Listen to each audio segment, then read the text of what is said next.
उन 12 चेलों में पतरस सबसे ज्यादा उछल कूद करने वाला एक चेला था। Peter was somebody who was always on fire. He was somebody who would do something what Jesus commanded. इस सुबह के वक्त आप सभी का स्वागत है। After a long 3 weeks gap, 3 सप्ताह के एक लंबे गैप के बाद फिर से हम इस वर्ड ऑफ द डे को शुरू कर रहे हैं। लेकिन मैं आपको बता दूं that we were busy as a church. हम काफ़ी चीज़ों में व्यस्त थे। Let me just give you a small brief report. God is faithful to us.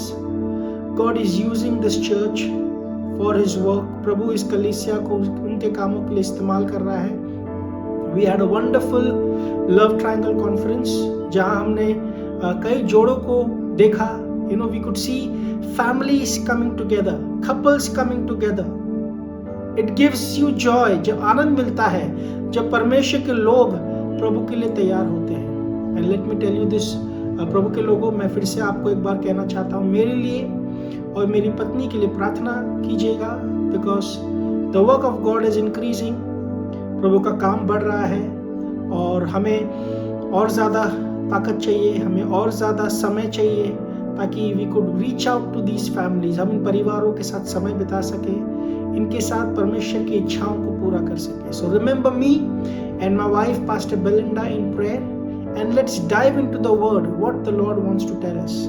आइए हम सभी लोग जॉन चैप्टर 21 उसका 7 से लेकर 9वें वचन तक पढ़ेंगे। यूहन्ना उसका 21वां अध्याय और उसका 7 से लेकर 9 वचन तक। I will read in English और मैं विश्वास करता हूं कि हम जो कोई भी हिंदी फॉलो करते हैं आप उसे हिंदी में भी पढ़ सकते हैं। इसमें लिखा हुआ है, Then the disciples whom Jesus loved said to Peter, It is the Lord. As soon as Simon Peter heard him say, It is the Lord, he wrapped his outer garment around him, for he had taken it off, and jumped into the water. The other disciples followed in the boat, towing the net full of fish, for they were not far from the shore, about 100 yards.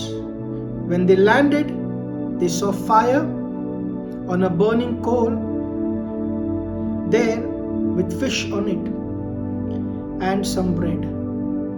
प्रभु के लोगों, people of God, this morning we are going to understand what happens when somebody has lost the purpose of God. हम देखने वाले हैं कि क्या होता है जब कोई प्रभु का व्यक्ति, पतरस जैसा कोई प्रभु का व्यक्ति परमेश्वर के उद्देश्य को उसके जीवन में खो देता है।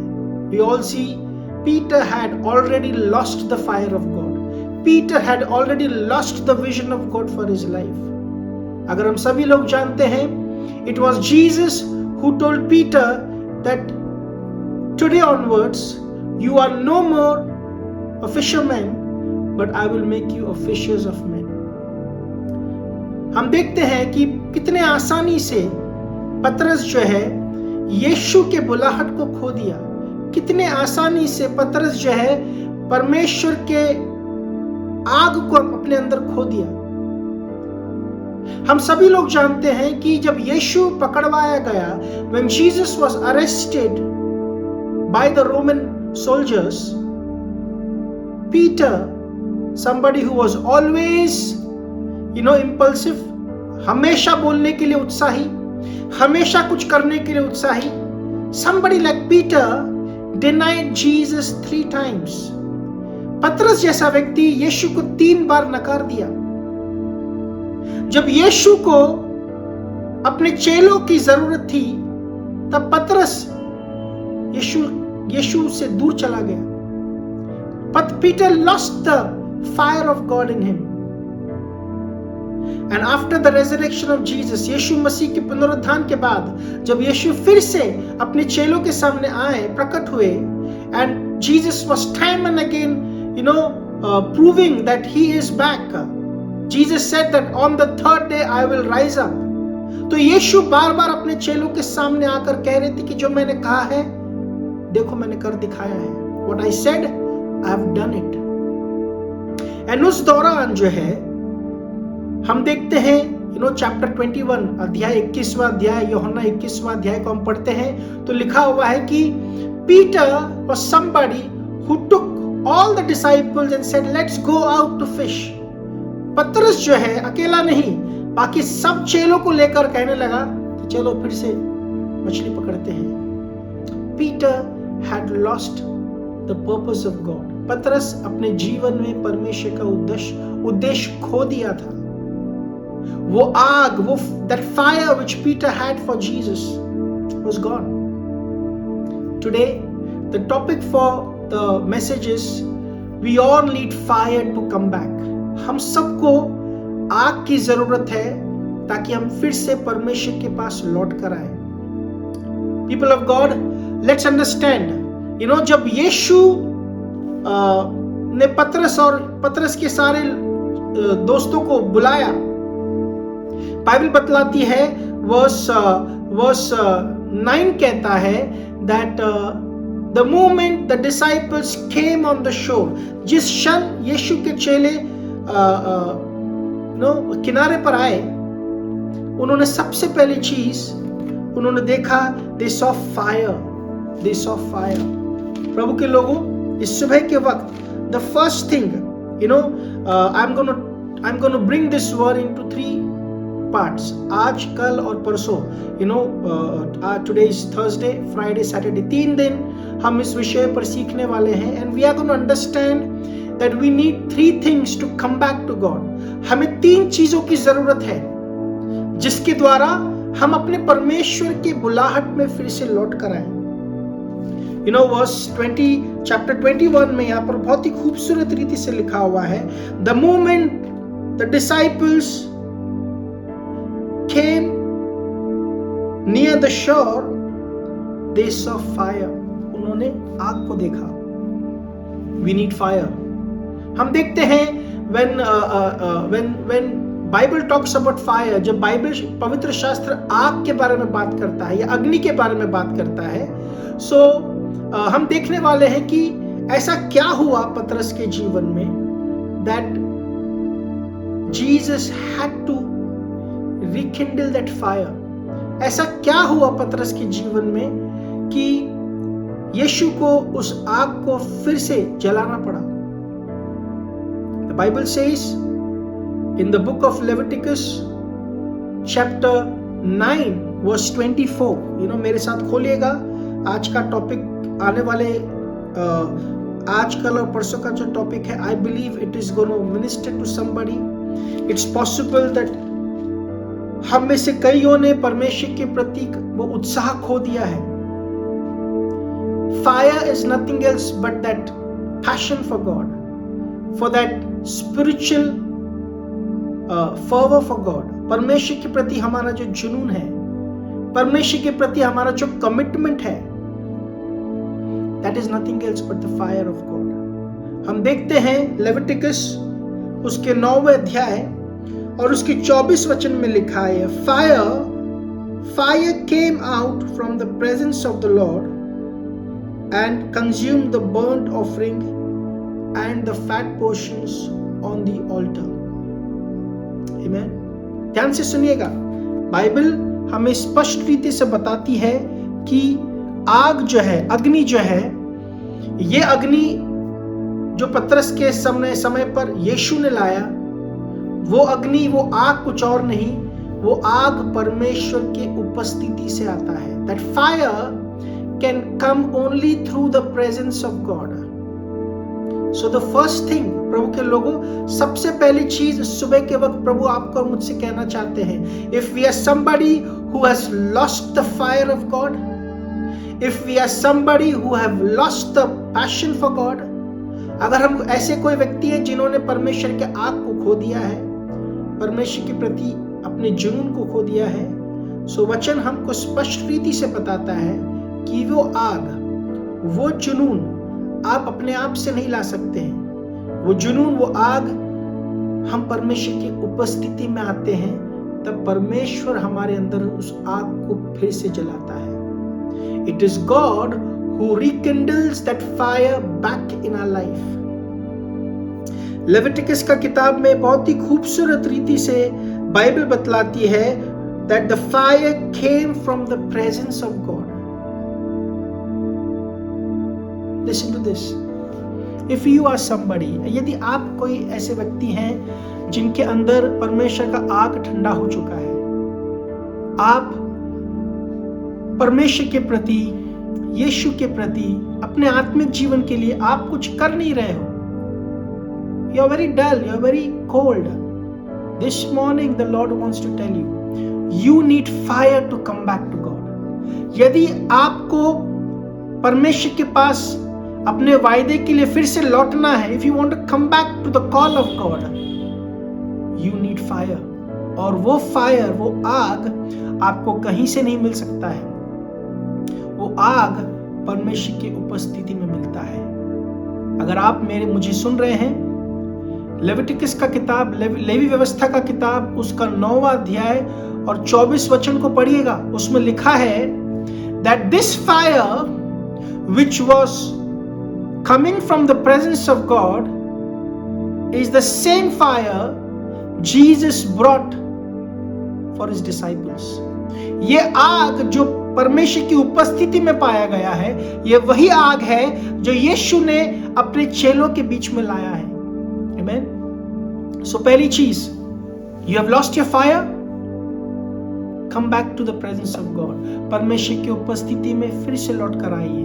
वो फायर और वो आग आपको और कहीं नहीं मिलेगा। Come back to God, in the presence of God. When you are in that presence of God, that presence of God will bring that fire back in your life. अब प्रश्न ये उठता है, the question arises that Pastor, what should we do? You know, we will come back in the presence of God. हम प्रभु की उपस्थिति में आ जाएंगे। प्रभु की उपस्थिति में आकर ऐसा क्या करें हम जिससे प्रभु का आग फिर से हमारे अंदर आ जाए। Let us open to Leviticus chapter 6. Levy व्यवस्था उसका 6वां अध्याय हम खोलेंगे, 6वां अध्याय हम खोलेंगे और उसके 12वें वचन को पढ़ेंगे। Leviticus chapter 6 verse 12 में बहुत ही खूबसूरत रीति से लिखा है, ऐसा लिखा है, The fire on the altar must be kept burning. It must not go out. Every morning the priest is to add firewood and arrange the burnt offering on the fire and burn the fat of the fellowship offerings on it. ध्यान से सुनिएगा, हमारे वेदी का आग सिर्फ परमेश्वर ला सकते हैं, हमारे अंदर का आग सिर्फ परमेश्वर ला सकते हैं। और उस अंदर के आग को लाने के लिए जब हम कह रहे हैं कि हमें परमेश्वर की उपस्थिति में आना है, so Bible very clearly says that every morning the priest has to arrange the firewood on the altar. हम सभी लोग इस बात से वाकिफ है। We all know that somebody who is arranging the firewood on the altar, that talks about his willingness to bring a sacrifice on the altar.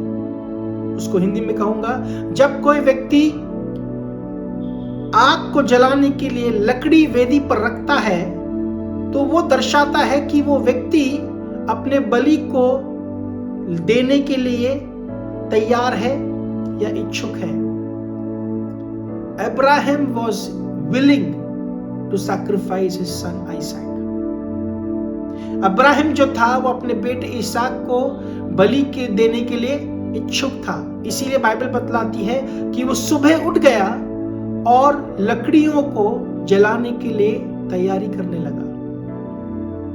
So the second thing this morning the Lord wants to tell us, दूसरी बात यहाँ पर परमेश्वर आपको और मुझसे कहना चाहता है कि आग तो परमेश्वर की उपस्थिति में आएगा, लेकिन वो आग को लाने के लिए आपको और मुझे कुछ करना है, आपको और मुझे इच्छुक होना है और उस लकड़ी को वेदी के लिए तैयार करना है।